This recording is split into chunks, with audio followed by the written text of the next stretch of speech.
Se por acaso você recebesse mais poder, se você recebesse a oportunidade de ter mais influência, se você pudesse alcançar mais do que você alcança hoje, como é que você usaria esse poder? Você deseja mais poder? Para que você quer mais poder? Como usamos o poder que temos?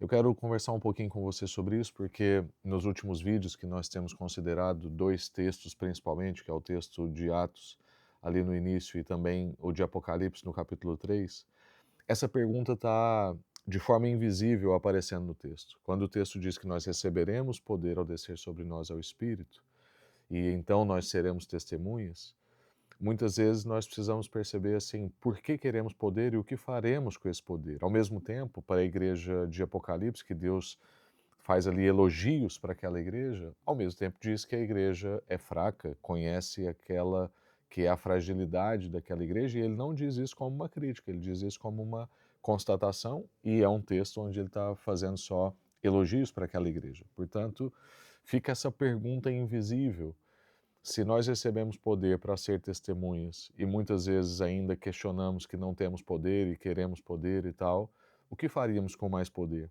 Por outro lado, se uma igreja é fraca e Deus está falando que conhece a fragilidade da igreja e coloca isso como um elogio, como é que isso funciona numa dinâmica de cultura e de mundo onde quanto mais poder eu tenho, mais força eu tenho, e isso é que é bom? Bom, quando a gente aterriza tudo isso para a nossa vida do dia a dia, para a vida do cotidiano, a verdade é que nós desejaríamos mais poder porque pensamos que isso também nos daria mais força. E pensamos que sermos mais fortes é o que nos faz vencer na vida, é o que nos faz vencer no mercado, é o que nos faz vencer na profissão, é o que nos faz vencer nas nossas relações, porque no mundo em que a gente vive, tudo tem se tornado performance. Até mesmo a espiritualidade se tornou performática. Quando a gente observa áreas distintas da nossa vida, como por exemplo, trabalho, relacionamentos, espiritualidade, corpo, nós percebemos essa mesma dinâmica em cada uma dessas esferas. Por exemplo, o trabalho se tornou uma marca pessoal, o corpo virou um projeto de otimização e de valor pessoal, as relações transformaram-se em conteúdos, em simplesmente network, conexões que te levam a um novo patamar, que te tornam a sua melhor versão de si mesmo, e nós estamos reduzindo relacionamentos a essas coisas, e a espiritualidade não ficou de fora disso. Também tem se tornado performática. É claro que isso não é para todo mundo. Nós não podemos dizer que todo mundo está imerso nessa vida, mas todo mundo está imerso nessa realidade. Todos nós somos tentados com essa questão.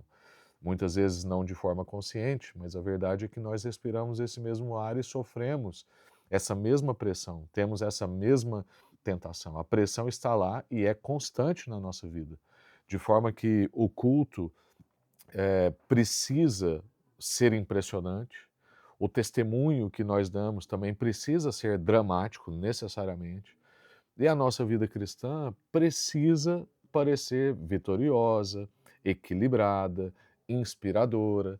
Até inclusive essa palavra equilíbrio, uma palavra que tem me causado muito incômodo recentemente, porque se tornou quase um ídolo. Nós precisamos ser equilibrados, precisamos equilibrar a nossa vida. Ora, quando eu olho para a vida de Jesus, ele não parece uma pessoa extremamente equilibrada. Ele trabalhava intensamente, muitas vezes ele estava cansado a ponto de estar dormindo num barco no meio de uma tempestade e precisar ser acordado. Tamanho era o cansaço dele, tamanho era a intensidade com que ele entregava. Então, o equilíbrio está exatamente em nós vivermos os extremos da nossa fé, nós vivermos a radicalidade da fé cristã.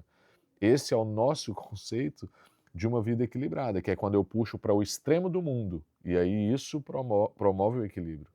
Pensando numa balança com braços, que é uma coisa que hoje a gente já quase não vê mais, né? E por isso, às vezes, o nosso senso de equilíbrio pode ficar afetado. Mas a questão é que, quando a vida real não consegue corresponder a essa imagem de um culto impressionante, de um testemunho dramático, de uma vida cristã que está diante do que as pessoas pensam equilibrada, inspiradora, vitoriosa, quando a nossa vida não corresponde a essa imagem, quando eu e você somos fracos, estamos num momento de fragilidade da nossa vida, mais vulneráveis, quando a gente não tem resposta para uma circunstância difícil. Muitas vezes, diante disso tudo, há uma tentação. É uma tentação silenciosa, que é nos escondemos. Porque se eu não tenho essa vida tal, vitoriosa e inspiradora, então não vale a pena partilhar a vida. Porque no mundo que nós vivemos, tudo tem que ser muito performático. E aí nós fazemos uma gestão da aparência, fazemos uma gestão das relações, fazemos uma gestão das informações, para que a gente possa manter o palco em pé. Porque a cultura que a gente vive tem uma relação muito clara com a fraqueza, que é a fraqueza é um problema a ser resolvido. A fraqueza não pode existir. A fraqueza, de acordo com o mundo, não é um lugar onde Deus trabalha. É um lugar que nós queremos nos livrar, que nós queremos nos esconder, que nós não queremos que ninguém saiba. Nunca pensamos, em geral, que a fraqueza é exatamente o lugar onde Deus trabalha na nossa vida. E quando nós olhamos, né, para o que Jesus está falando com essa igreja que nós estamos aqui insistindo em refletir, ele, ele faz uma afirmação que nos deixa desconfortáveis. Porque ele diz para ela: eu elogio você e elogio por uma coisa que você provavelmente não esperaria. O meu elogio para você não é um elogio pelos seus números, não é um elogio pelo prestígio que você tem, não é um elogio pela influência cultural que você exerce. Não é por essas coisas que nós esperaríamos. Inclusive, Jesus enfatiza, ele diz: eu sei que você tem pouca força.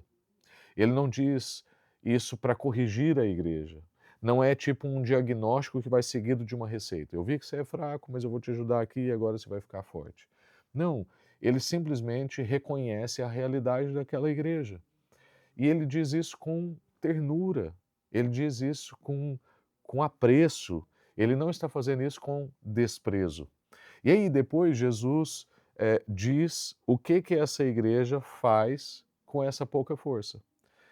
Mesmo aparentemente frágil, ela guarda a palavra, ela não nega o nome de Cristo e ela persevera no testemunho da sua fé.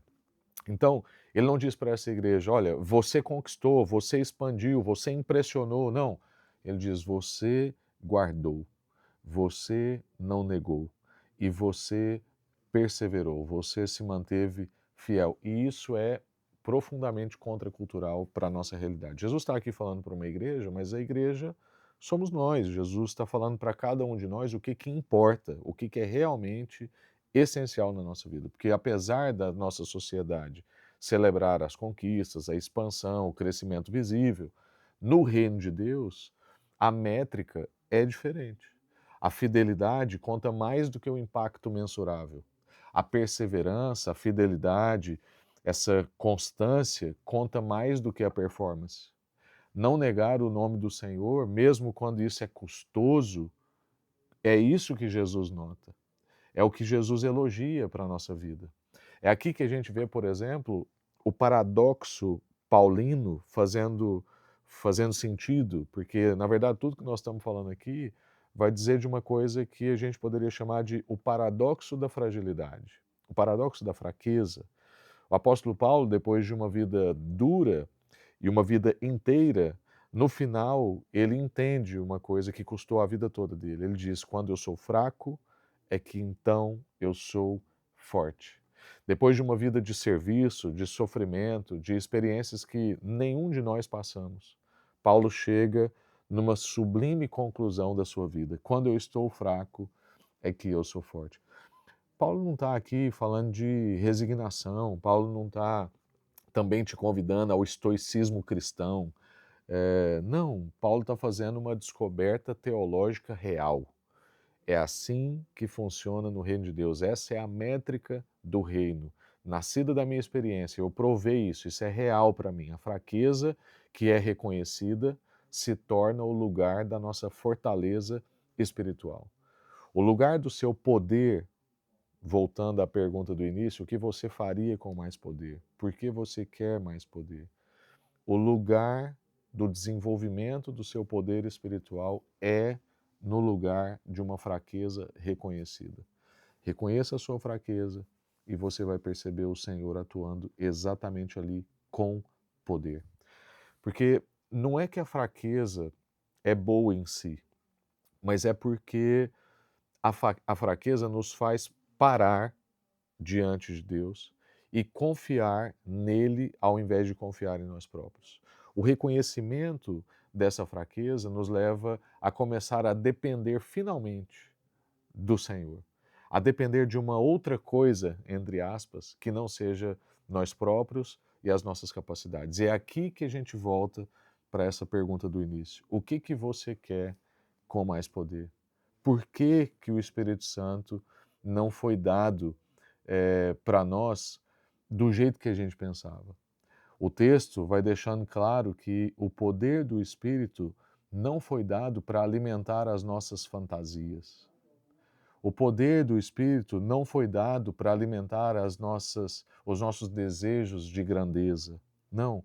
O poder do Espírito também não foi dado para provar que nós estamos certos e os outros estão errados. Não foi dado para nós nos tornarmos autônomos, independentes, não vulneráveis, sempre fortes. Não. O Espírito Santo de Deus, o poder do Espírito foi dado para uma coisa: formar pessoas mais parecidas com Jesus. Ao contrário do que talvez muitos de nós hoje buscamos, desejamos, e como eu disse no início, não às vezes de forma consciente, mas mergulhados na mesma narrativa cultural e ficamos desejando mais poder para alimentar e satisfazer as nossas fantasias de grandeza, o Senhor está dizendo: o poder do Espírito é para tornar você mais parecido com Jesus. Portanto, aquele evento lá em Atos, que também nós temos insistido, não foi apenas um êxtase. Ele é para transformação real. Não foi apenas fogo e línguas, foi transformação de caráter. É para nós sermos testemunha em todos os lugares, no trabalho, no casamento, na universidade, na igreja. É para você ser uma testemunha no lugar exato onde você está e se sente fraco, onde você pensa que você próprio não é suficiente. É ali que o poder do Espírito atua.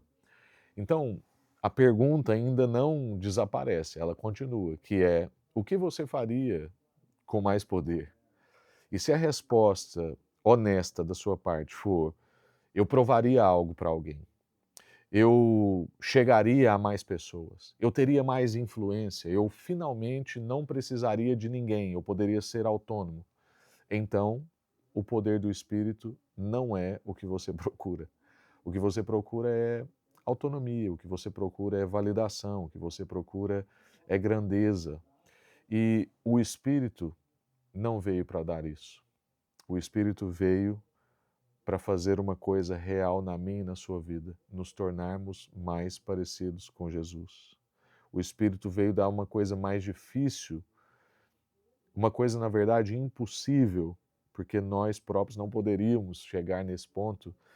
O poder do Espírito veio para nos fazer parecidos com aquele que, tendo todo o poder, decidiu lavar os pés dos seus discípulos.